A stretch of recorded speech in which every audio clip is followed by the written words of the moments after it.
नमस्कार दोस्तों, कैसे हैं आप लोग गाइस। उम्मीद करती हूँ आप सब लोग बहुत अच्छे होंगे। जी हाँ, आज हम बहुत ही महत्वपूर्ण इम्पोर्टेंट बात डिस्कस करने वाले हैं जो कि है इनकम टैक्स से रिलेटेड। इनकम टैक्स बिल में 10 बड़े बदलाव से टैक्स पेयर्स पर होगा सीधा असर। टैक्स भरने वाले जान ले काम की बात। बहुत ज़्यादा इम्पोर्टेंट अपडेट है। देश में अब आयकर व्यवस्था में कई नए नियम और प्रावधान शामिल होने जा रहे हैं। नई टैक्स रिजीम के तहत जहां नए इनकम टैक्स स्लैब निर्धारित कर दिए गए हैं, वहीं इनकम टैक्स बिल में 10 बड़े अहम बदलाव हुए हैं, जिससे इनकम टैक्स पेयर्स पर काफ़ी प्रभाव पड़ेगा।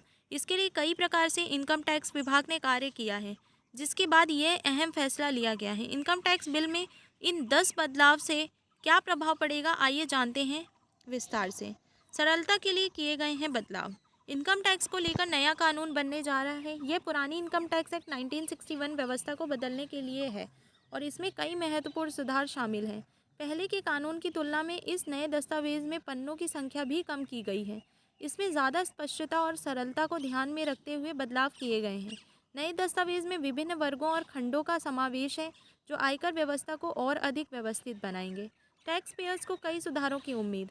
हाल ही में सामने आई नई रिपोर्ट के अनुसार आगामी कर कानून पहले से छोटा और सरल होगा, जिससे लोगों को समझने में आसानी होगी। ये बदलाव करदाताओं के लिए परेशानी को कम करेगा और सिस्टम को ज़्यादा स्पष्ट बनाएगा। इस नए नियमों का उद्देश्य जटिलताओं को दूर करना और टैक्स प्रक्रिया को सहज बनाना है। केंद्रीय वित्त मंत्री निर्मला सीतारामन इस प्रस्ताव को संसद में पेश करेंगी। सभी की निगाहें इस पर हैं, क्योंकि इससे करदाताओं को बड़ी राहत मिल सकती है और टैक्स पेयर्स को कई नई सुविधाओं और सुधारों की उम्मीद है। डिजिटलीकरण को मिलेगा बढ़ावा। केंद्र सरकार ने नए कानून को और अधिक आसान, साफ और करदाताओं के अनुकूल बनाने का वादा किया है। इसमें तकनीकी सुधार, टैक्स भुगतान प्रक्रिया को सरल बनाना और धोखाधड़ी पर कड़ी कार्रवाई जैसे बदलाव किए गए हैं। डिजिटलीकरण को बढ़ावा दिया जाएगा, जिससे सभी काम ऑनलाइन होंगे। इन बदलावों से कर प्रणाली में पारदर्शिता आएगी और करदाताओं को बेहतर सुविधाएं मिलेंगी। इस नए सिस्टम से टैक्स पेमेंट और निगरानी में सुधार की उम्मीद जताई जा रही है। नए इनकम टैक्स बिल में लोगों को ये बदलाव नजर आएंगे। एक, पिछले कानून के मुकाबले समझने में होगी आसानी। नए इनकम टैक्स बिल को लोगों के लिए सरल और स्पष्ट तरीके से लिखा गया है। इसका विस्तार पहले से कम किया गया है, जिससे इसे समझना आसान हो गया है। पुराने 1961 नियम इनकम टैक्स एक्ट के तहत इसमें पहले 880 पन्नों का लेख था, जो अब पिछले नियमों की तुलना में यह संक्षिप्त करके 622 पेज में कर दिया गया है और इसमें ज़्यादा जानकारी को कम शब्दों में समाहित किया गया है। अब टैक्स ईयर का होगा इस्तेमाल। सरकार टैक्स रिटर्न भरने की प्रक्रिया को सरल बनाने के लिए एक नया बदलाव करने जा रही है। इसके तहत वर्तमान सिस्टम में होने वाली उलझन को दूर करने के लिए एक नया तरीका अपनाया जाएगा। नए नियम के तहत अब असेसमेंट ईयर के बजाय दूसरे तरीके यानी टैक्स ईयर से वित्तीय जानकारी दी जाएगी, जिससे लोग आसानी से ये समझ सकेंगे कि किस साल के लिए रिटर्न दाखिल करना है। इनकम टैक्स रिटर्न फाइलिंग में होने वाली समस्या खत्म होगी। ये काम पहले से ज़्यादा स्पष्ट और आसान हो जाएगा। न्यू टैक्स रिजीम में हुआ बदलाव। अगर कोई व्यक्ति सैलरी पर काम करता है तो टैक्स व्यवस्था में उस व्यक्ति के लिए एक बड़ा बदलाव हुआ है। पुरानी सिस्टम में आपको 50,000 रुपये की छूट मिलती थी, जो अब नए सिस्टम में स्टैंडर्ड डिडक्शन बढ़ाकर 75,000 रुपये कर दिया गया है। ये बदलाव आपके टैक्स को कम करने में मदद करेगा। ये ये है नए टैक्स रिजीम में नई टैक्स स्लैब। 4 लाख रुपये तक की इनकम पर कोई टैक्स नहीं देना होगा। 4,01,000 से 8 लाख पर 5% का हिसाब से टैक्स देना होगा। 8,01,000 से 12 लाख रुपए तक की आय पर 10%, 12 लाख से 16 लाख रुपए तक की आय पर 15%, 16 लाख रुपए से लेकर 20 लाख रुपए तक 20% के हिसाब से टैक्स का भुगतान करना होगा। अगर कोई व्यक्ति नई टैक्स रिजीम को चुनता है तो उस व्यक्ति को स्टैंडर्ड डिडक्शन का ज़्यादा लाभ मिलेगा और टैक्स स्लैब में कोई परिवर्तन नहीं होगा। इनकम टैक्स एक्ट की धाराओं में होगा बदलाव। नए इनकम टैक्स बिल लागू होने पर पुराने कानून की कई धाराएं बदल सकती हैं। फिलहाल कुछ खास खंड जैसे नई टैक्स रिजीम का सेक्शन 115 बीएसी और इनकम टैक्स रिटर्न फाइलिंग का सेक्शन 139 आईटी एक्ट सेक्शन 139 है, जो टैक्स रिटर्न भरने और नए नियमों से जुड़े हैं। नए बिल में इन खंडों को बदला जा सकता है या कुछ नए खंड जोड़े जा सकते हैं। एक ही सेक्शन में टीडीएस नियम का प्रावधान। नए बिल में टीडीएस से जुड़े सभी नियमों को एक स्थान पर एकत्र किया गया है, जिससे प्रक्रिया को सरल और स्पष्ट बनाया गया है। इससे करदाताओं और कंपनियों को टैक्स कटौती और रिपोर्टिंग में मदद मिलेगी। हालांकि इस बदलाव के बाद जब नया कानून लागू होगा तो टैक्स पेयर्स और विभाग को आयकर रिटर्न भरने और रिपोर्टिंग सिस्टम के तरीके में कुछ बदलाव करने होंगे। इससे सभी को नए नियमों का पालन करने में थोड़ी तैयारी की आवश्यकता हो सकती है, लेकिन अंत में ये प्रणाली ज़्यादा सुविधाजनक बनेगी। केवल सीए से करवानी होगी टैक्स ऑडिट।